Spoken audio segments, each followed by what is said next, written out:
Welcome back to the indoor practice facility and to this week's edition of Tuesday Tiger Talk. You notice we did bring Will back even after his prediction last week. We gave him one mulligan. That's all we get.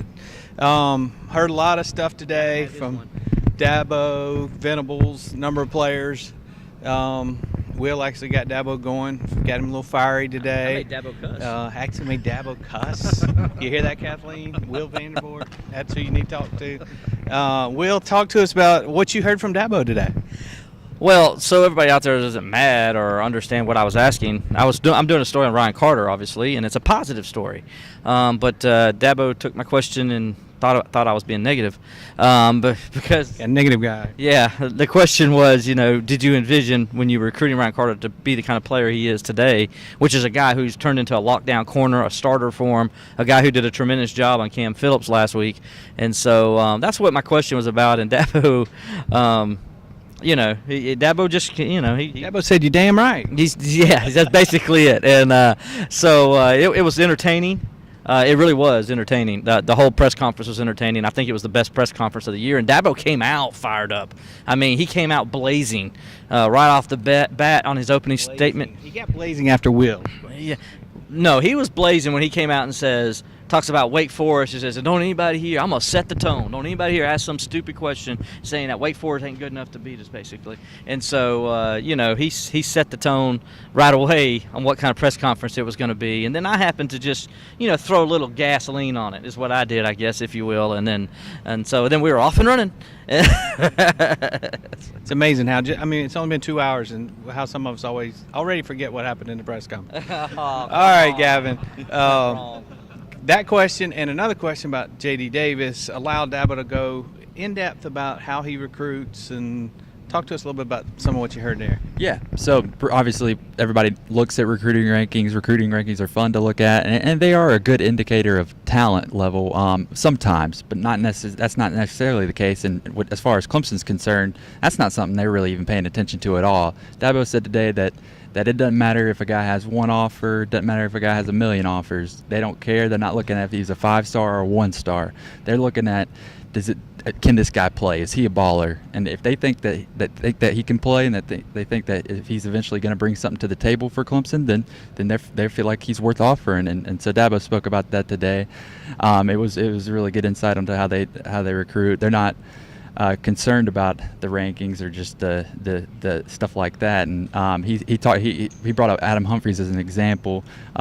He went to watch Sharon Peak play, and he saw Adam Humphries playing as well, and playing basketball, point guard, I believe he said, and then he goes, he talks to the Dorman coach, and he goes, who's this guy? And this guy, well, man, this guy's the best football player on our team, and then he goes to watch Adam Humphries play football, and he's playing running back, quarterback, receiver, everything else, and Adam Humphries was a guy that he didn't have any offers, and Clemson goes and offers him, and then everybody's like, oh, whoa, you just offered him so you can try to get Jerome Peak, and Dabo goes, no. That's not how we operate. That's not how we do things. And they thought Adam Humphries could ball. They offered him, and that's just one example of what Dabo was talking about. The rankings, while they're a good indicator of talent, they're fun to look at. They make for good debates. Clemson doesn't really care. They're just going to look and evaluate and see if the guy can play, and if he can, he might get a Clemson offer. All right, go back and check the insider report. After we saw Ryan Carter play, me and Hale, Dabo actually mentioned the game today when he talked about how he saw Ryan Carter run down Dalvin Cook as Cook was making a long play. We saw him play. We told our members that Carter was going to be a player. Wasn't just one of those guys being offered to get Kim Dichie. So go check the tape. And who else was also with Ryan Carter on that signing class? Wayne Gallman. Yeah. And our guys know them well. Wayne used to do a diary with TCI, so wasn't a surprise to a lot of the members on the TCI boards. Will, we also heard from Coach Venables today. What did you hear from him? Well, sure people have seen that this defense is so multiple. And it's, we've seen it already with obviously Christian Wilkins and what he can do, Cleveland Farrell and what he can do. Last week we saw Austin Bryant covering a slot receiver. Yeah. And, so basically I thought it was very intriguing when he talked about how they try to notice these things in spring practice and see what these guys can and can't do. And he says, first of all, we want to make sure they can play their position first, but then there's signs that show they can do other things that they see.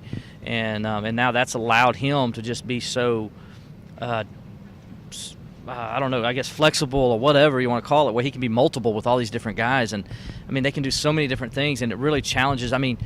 If you want to know how fast Clemson's defense is, watch that Virginia Tech game and watch Dorian ODaniel chase down Cam Phillips, one of the fastest wide receivers in the ACC. Or watch Isaiah Simmons.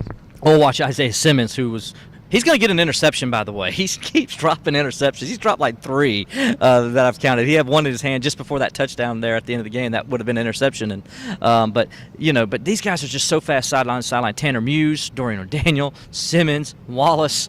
These guys can fly to the football, and it allows them to be so multiple in so many different ways, and it just really confuses quarterbacks. And you saw Josh Jackson of Virginia Tech was very confused last week, and I think you're going to see more of it this week. You're going to see more of it as they go on. When they can figure out what these guys can and can't do, you're going to see more of these kind of things. I love watching Brent Venables' schemes because, man, he gets up a couple weeks ago against Louisville. He had both Christian Wilkins and Cleveland Farrell standing up and acting like they're dropping back in coverage. Then they both get back down, and then Cleveland gets back up and drops back off. And the quarterback's like, okay, what the world's going on? And it's just fun to watch. Well, and they put Brian out. They go after the timeout on the 4th down. They go out to triples on one side. He moves Austin Bryant out there. He blows the play out. The Simmons play I was talking about was actually the punt return, where the guy's running in for an easy touchdown. Yeah. Isaiah Simmons uses that 4.2 speed. Boom, catches him at the 3-yard line. Of course, they scored anyway. Gavin, you got to, speaking of great players that are playing well, Dorian ODaniel, got to listen to him a little bit today. Yeah, absolutely. We got to talk to Dorian today, and one of the things he was asked about is, obviously Clemson and Alabama look like the cream of the crop right now, 1 and 2, whichever way you want to put it. Either Clemson number 1 and Alabama number 2, Alabama number 1 and Clemson number 2. But after that, it looks like there's a lot of separation at this point in the season. So naturally, Dorian ODaniel was asked, hey, Dorian, would you like to see, everybody's talking about Alabama Clemson Part 3 being inevitable. Would you like to see that? And he was like, well, it would be kind of cool, to have a Part 3, because it would be the tiebreaker, and it would kind of put the two fan bases after the last 2 years kind of think, well, we're the better team of the two programs, and the other side thinks the same way, so it would be the tiebreaker, and it would kind of shut down any doubt from as far as the fans are concerned about which of the two programs are the best in this point in time, and so Daniel said that, and then at the end, though, he was like, but that's not something we're really too focused on right now. It's a long way to go. We're just going to take it game by game. And so, but the fact that he did kind of acknowledge it and talk about it a little bit tells me that, yeah, hey, I think he's one of those guys on the team that wouldn't mind seeing Alabama in the national title game again this year. So. Well, and he's probably in a little bit of a doghouse with the coaches because he probably shouldn't have answered that question. He didn't give the typical, we're not looking for that. We're Wake Forest, biggest game of the year. We didn't hear that. He actually ventured over and answered the question, which was refreshing for the media, probably not for the coaches. That's what we got here from the indoor practice facility, this week's edition of Tuesday Tiger Talk. Stay tuned all week. Got a ton of stuff headed your way as we prepare for Wake Forest.